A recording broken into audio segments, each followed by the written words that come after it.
Lambula ne Kyabassa Farmer.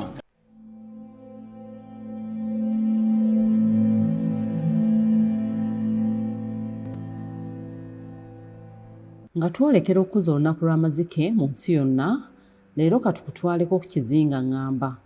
Kino kisangibwa mu disitulikiti y'e Mukono mu ssaza lya Beene ery'e Kyaggwe.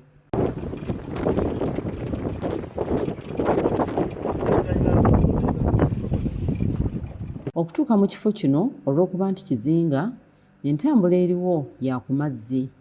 Kyanguwa singa oyitira Entebbe ku Zoo oba ku lubalama lwonna eryato lyo we lisobola okugoba obulungi. Ngamba Chimpanzee Sanctuary nga bw'eyitibwa kyatandikibwawo mu mwaka 1998 nga mu kaseera kano kirina amazike agasoba 50. Gano gaataasibwa oba gataasibwa ku bantu abagakukusa ate agamu gazaaliddwawo.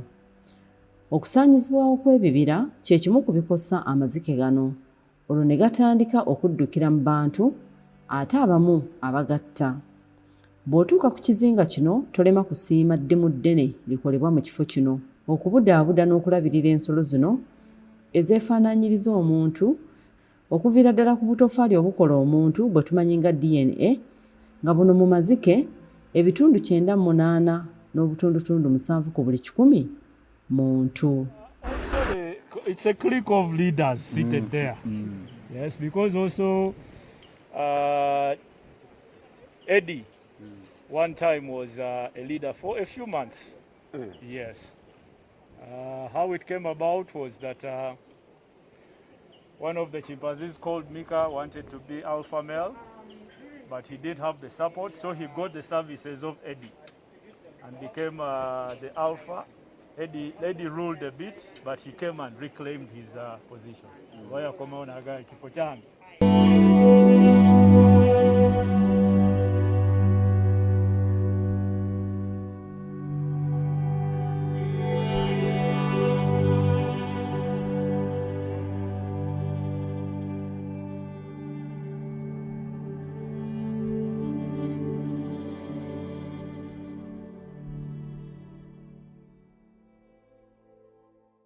Twegatteko ku Kyabassa Farmer bulijjo tulambule ffenna ensi yaffe ekulukuta amata n'omubisi gw'enjuki mu katundu kaffe Lambula ne Kyabassa Farmer.